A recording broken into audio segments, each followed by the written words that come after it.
this little question for me? As long as it takes, Rich. How long is that? Probably all night. School Daze, unleashed upon the world in 1988, dared to rip open the rarely discussed realities of Black collegiate life, exposing the raw nerves of colorism and societal fractures within the community. But what unholy tempest did it stir, and how did it transmute into a cultural earthquake, forever altering the cinematic landscape?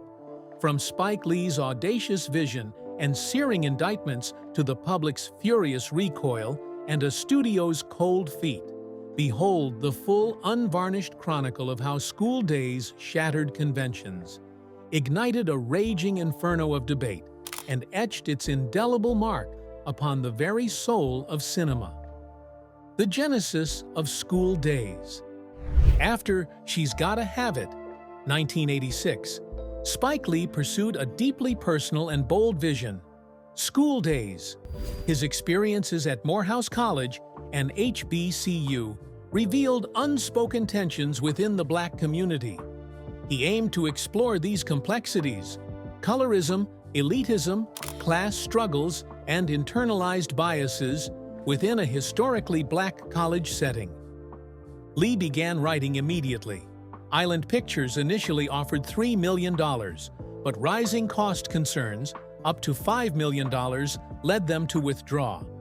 Columbia Pictures then took the risk. Filming commenced March 9, 1987, in Atlanta, Georgia. Casting proved challenging. Vanessa Williams, initially cast as Jane Toussaint, was replaced by Tisha Campbell. Campbell later sued Lee in 1988 for $550,000, claiming unpaid soundtrack contributions and uncredited work for Be Alone Tonight. Lee's most provocative behind-the-scenes choice involved separating the cast into two groups during filming. Actors playing lighter-skinned wannabes received superior hotel accommodations than those playing darker-skinned jigaboos. This fueled real tension, culminating in an unscripted fight during a step show, which Lee captured and used in the film. Tensions extended off-camera, fostering heated discussions that ultimately imbued the film with authenticity. Ruth E. Carter, later an Oscar winner, designed costumes based on real HBCU uniforms, even commissioning Willie Smith for homecoming gowns. Filming concluded May 4, 1987, at $6.1 million, double the initial budget. The film showcased a rarely seen side of Black college life, centering on Mission College, a fictional HBCU divided by activism and social status. DAP, Larry Fishburne, championed change, demanding Black faculty and student unity. Julian, Giancarlo Esposito, prioritized fraternity power and image. Half Pint, Spike Lee, caught in the middle, sought acceptance over conviction. Upon release, School Daze struck a nerve. Praised for its honesty by some, it was criticized by others for airing internal issues. Lee's intent was clear: to spark dialogue. Daphne McMaster, the spool, noted the film's unique focus on how Black people viewed themselves, not how others viewed them.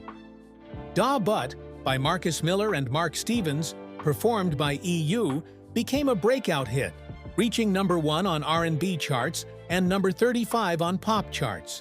The soundtrack also featured B1 by Bill Lee, performed by Phyllis Hyman.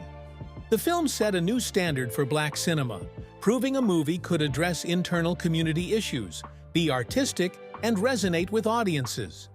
Its themes transcended race, exploring class, power, gender, and culture. Even today, School Daze remains powerful, daring to ask uncomfortable questions.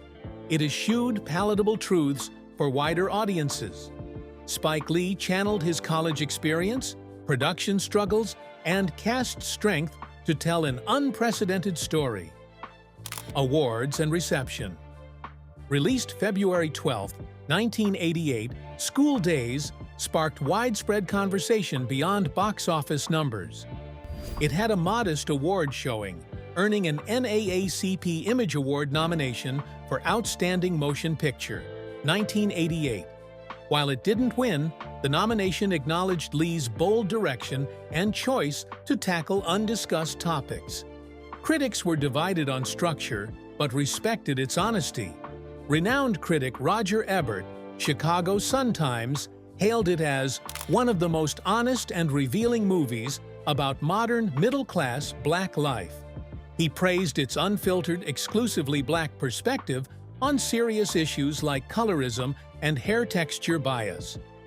Rotten Tomatoes shows a 58% approval rating from 31 reviews. Critics found flaws but praised its thought-provoking nature, strong performances, and Lee's energy, despite some uneven storytelling. Despite mixed reviews, the film succeeded commercially. Opening in 220 theaters, peaking at 224, it grossed over $14.5 million in the U.S. For a film focused solely on the Black college experience with a $6 million budget in 1988, this was a notable success. School Daze was timely, launching alongside NBC's A Different World, a Cosby Show spin-off also about HBCU life. Several School Daze cast members, Kadim Hardison, Darrell M. Bell, Jasmine Guy, appeared on A Different World, as did Tisha Campbell, Art Evans, and Roger Guenveur Smith. This crossover boosted School Daze's visibility, especially among young Black audiences seeking representation. The film's influence continued. In 2008, Alicia Keys paid tribute in her Teenage Love Affair music video, recreating iconic scenes like the rally, pajama party, and homecoming coronation. This signaled its lasting impact as a cultural touchstone for a new generation. School Daze's legacy isn't measured by awards. It broke new ground by igniting conversations about silenced issues. It offered a deep, complex look into HBCU life, blending music, style, humor, and raw emotion. Spike Lee accuses Bill Cosby of copying School Daze. When School Daze hit Netflix, it immediately trended. Social media erupted with praise and nostalgia, prompting a revisit of Lee's 1988 classic. But another narrative emerged. Spike Lee's public accusation that Bill Cosby copied School Daze's concept. Lee tweeted as the film gained traction, stating, "School Daze's deep dive into HBCU culture, conflicts, and beauty was jacked by Bill Cosby for A Different World," he declared. And for record, School Daze was shot before Different World. Robbie Reed cast both. Bill Cosby jacked us. Lee believed the TV show borrowed heavily without credit. The timeline is telling. A Different World premiered September 1987. School Daze finished filming earlier that year, releasing February 1988. Lee's point: his film was written, developed, and filmed before A Different World aired. Casting director Robbie Reed worked on both, influencing their look and feel. Many actors, Tisha Campbell, Bill Nunn, Laurence Fishburne, were in both. This overlap fueled Lee's belief that his vision was borrowed. Lee's frustration stemmed from more than timing. School Daze was groundbreaking, tackling colorism, class, Greek life, and identity within the Black college experience. It was a bold, complex film of music, tension, and cultural truths. A Different World offered a lighter, sitcom version. Though both became cult classics, Lee felt his raw, daring version came first and deserved credit. Still, their connection is undeniable. Both shaped public perception of HBCUs, inspiring generations of Black students and showcasing diverse, profound Black stories. The colorism controversy, Morehouses Rejection. What remains shrouded in shadow for many is the raw truth that long before School Daze blazed across movie screens, Spike Lee confronted ferocious resistance during its very conception. particularly from his sacred alma mater, Morehouse College. And at the core of this seismic clash lay a controversy that still echoes with agonizing force today. Colorism. Spike Lee, a proud, unyielding son of Morehouse, had initially envisioned shooting School Daze within the very hallowed grounds of that institution. It seemed an almost preordained choice, the perfect crucible for a story born from his own formative experiences at a historically black college. But destiny, or perhaps prejudice, had other plans. In a 2018 interview with the Atlanta Journal-Constitution, Lee ripped open the wound, revealing the raw truth of what transpired behind the scenes, and what ultimately led to Morehouse's chilling denial of access for his film. According to Lee, the college's then-president, Hugh Morris Gloucester, harbored a grave, visceral objection to the casting of the film's fictional college president. Gloucester, Lee recounts, found the man Spike had chosen for the role to be too dark-skinned. Spike Lee did not mince words in describing the profound impact of that moment upon his soul. "He said that to my face," Lee recalled, his voice laced with the sting of memory. "When he said that, I said, I know what we were doing was right, because I had the president of Morehouse telling me the man I cast as the president was too dark-skinned." That singular damning comment spoke volumes, not merely about the school's leadership at the time, but about the very insidious issue School Daze was desperately attempting to drag into the harsh glare of the spotlight. The film directly confronts colorism, the preferential treatment of lighter skin tones even within the black community. For the college itself to object to a fictional president's skin tone served as chilling, irrefutable proof of just how deeply entrenched the problem truly was. As a direct consequence of this irreconcilable disagreement, Spike Lee and his entire team were unceremoniously expelled from Morehouse's campus. They were forced to relocate production to Morris Brown College, another esteemed historically black institution nestled in Atlanta. This brutal decision irrevocably altered the filming blueprints, yet Lee stood unyielding, steadfast in his casting choices and the unwavering message of his film. Even after the film's triumphant release and its ascension to cultural milestone status, the bitter residue of the conflict lingered. Lee later confessed that he was barred from returning to Morehouse for several agonizing years after the film's debut.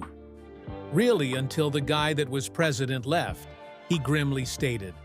It was a deeply painful exile for a man who had always worn his Morehouse heritage as a badge of honor.